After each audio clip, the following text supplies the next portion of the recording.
आखिर क्या वजह है कि केंद्रीय मंत्री गिरिराज सिंह को सीमांचल के लोग फूटी आंख नहीं सुहाते? आखिर क्या वजह है कि सीमांचल और सीमांचल के लोगों को लगातार केंद्रीय मंत्री गिरिराज सिंह द्वारा टारगेट किया जा रहा है? बेगूसराय के सांसद और केंद्रीय मंत्री गिरिराज सिंह लगातार निरंतर सीमांचल को बदनाम करने और सीमांचल को टारगेट करने का एक भी मौका क्यों नहीं गंवाना चाहते? बताते चले, एक कार्यक्रम के दौरान जब गिरिराज सिंह अपनी बातों को रख रहे थे तो उन्होंने कहा कि भारत जैसे देश में जनसंख्या नियंत्रण कानून का होना बेहद जरूरी है, क्योंकि जिस गति से जनसंख्या बढ़ रही है ये भारत की अर्थव्यवस्था पर चोट कर रहा है। बहुत सारी बातों को उन्होंने कहा। इसी दरमियान उन्होंने सीमांचल का नाम लिया। उन्होंने कहा केरल, बंगाल और बिहार के कुछ इलाके सीमांचल में जिस तरह से आबादी बढ़ रही है ये भारत देश के लिए खतरा है।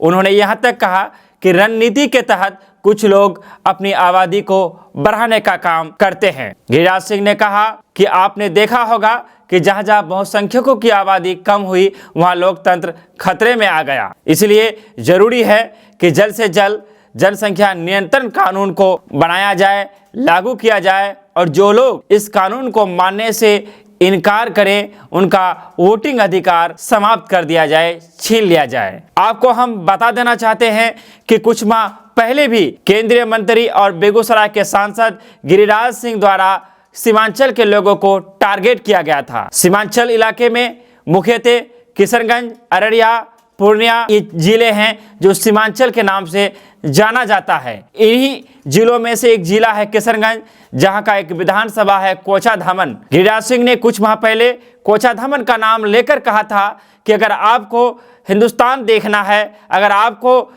सीमांचल की हालत देखनी है तो आप कोचाधामन में जाकर हनुमान चालीसा पढ़ के दिखा दीजिए, तब मैं मान जाऊंगा। इसी तरह से गाहे बगाहे जब भी मौका मिलता है गिरिराज सिंह द्वारा सीमांचल के लोगों को नीचा दिखाने की कोशिश उनके ओर से निरंतर किया जा रहा है। हम ये कहना चाहेंगे कि गिरिराज सिंह की सोच में कुछ कमियां हो सकती है। वो जिस दृष्टिकोण से सीमांचल को देखते हैं, हमारा सीमांचल ऐसा नहीं है, बल्कि हम तो गंगा जमुनी तहजीब को मानने वाले लोग हैं।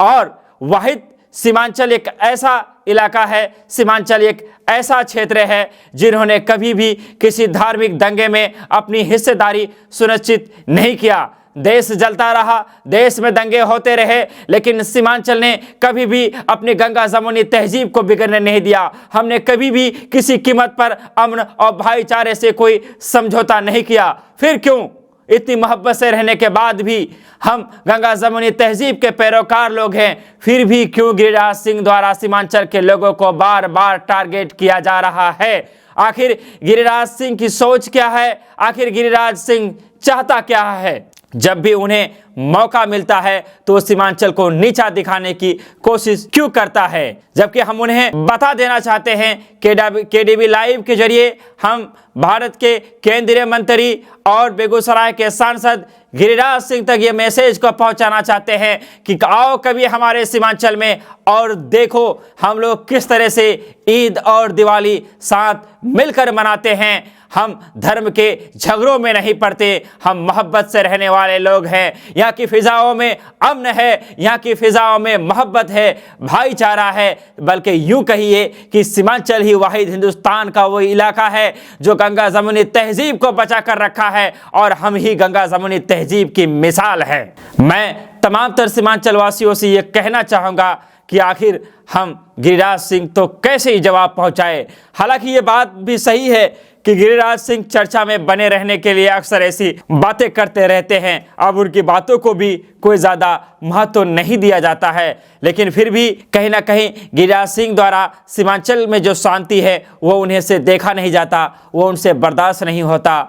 वो अलग अलग अरनगल बातें कहकर और जैसी मन में आता है उस तरह की बातें कहकर वो सीमांचल में शांति भंग करने की कोशिश कर रहे हैं, लेकिन ये हो नहीं सकता। हम सीमांचल वासी उस मिट्टी से बने हैं जहाँ की मिट्टी हमें सिखाती है कि गंगा जमुनी तहजीब ही हमारी तहजीब है। अगर आज भी आप दिवाली के मौके पर कभी सीमांचल आएंगे तो दिवाली का जो मेला लगता है, दशहरे का जो मेला लगता है, हिंदू भाई से ज़्यादा वहाँ पे मुसलमान लोग उस मेले में जाते हैं। अगर आज आज भी आप ईद के मौके पर कभी सीमांचल आने का मौका मिले तो देखेगा कि आज भी हिंदू भाई जाते हैं ईद में मुसलमानों के घर, गले मिलते हैं और सेवियाँ खाने का काम करते हैं। जनाजे की जब मुसलमानों किसी मुसलमान की मौत हो जाती है, उन्हें कब्रिस्तान लिया जाता है, तो हिंदू भाई भी कब्रिस्तान तक तो जाते हैं और दूर खड़े होकर वो भी गम में शरीक होते हैं, हिस्सा लेते हैं। इसी तरह जब किसी हिंदू भाई की मौत हो जाती है तो शमशान घाट तक जाने का काम मुसलमान भाई भी करता है। ये है हमारा सीमांचल, ये है हमारी पहचान, ये है हमारी सभ्यता, ये है हमारी संस्कृति। शायद गिरिराज सिंह सीमांचल को सही से जान नहीं पाए हैं, या फिर सीमांचल के नाम सुनकर गिरिराज को आखिर हो क्या जाता है, आखिर क्या वजह है कि सीमांचल को लगातार गिरिराज सिंह द्वारा टारगेट किया जाता है। हाँ, ये बात सही है कि सीमांचल में अधिकतर आबादी मुसलमानों की है और बस यही एक बात है जो गिरिराज सिंह के सीने में नस्तर बनकर चुभ रही है और गिरिराज सिंह को यह बर्दाश्त नहीं होता है, उन्हें हजम नहीं होता है कि आखिर सीमांचल में मुसलमानों की आबादी ज़्यादा क्यों है, सबसे ज़्यादा क्यों है। बस यही एक वजह है जो गिरिराज सिंह के सीने में नस्तर बनकर चुभने का काम करता है और गाहे बगाए वो ऐसी बातें करता है जो नाकाबिले बर्दाश्त होता है। अगर आप हमें YouTube पर देख रहे हैं तो हमें सब्सक्राइब करें और अगर आप हमें Facebook में देख रहे हैं तो पेज को फॉलो जरूर करें। क्या लगता है आपको, आपकी राय क्या है? गिरिराज सिंह ने जो बातें सीमांचल को लेकर कही और लगातार सीमांचल को लेकर जो बातें उनके द्वारा कही जाती है, आपका क्या जवाब होगा? यानी गिरिराज सिंह का मानना है कि सीमांचल में लोकतंत्र खतरे में है, सीमांचल में लोकतंत्र मजबूत नहीं है, यहाँ रणनीति के तहत कोई एक तबका है, ज्यादा बच्चा पैदा करते हैं, आबादी बढ़ाते हैं। आप इन सारी बातों को लेकर क्या सोच रखते हैं? आप अपना राय जरूर दें। आपने हमें सुना, इसके लिए आपका धन्यवाद, शुक्रिया, आदाब।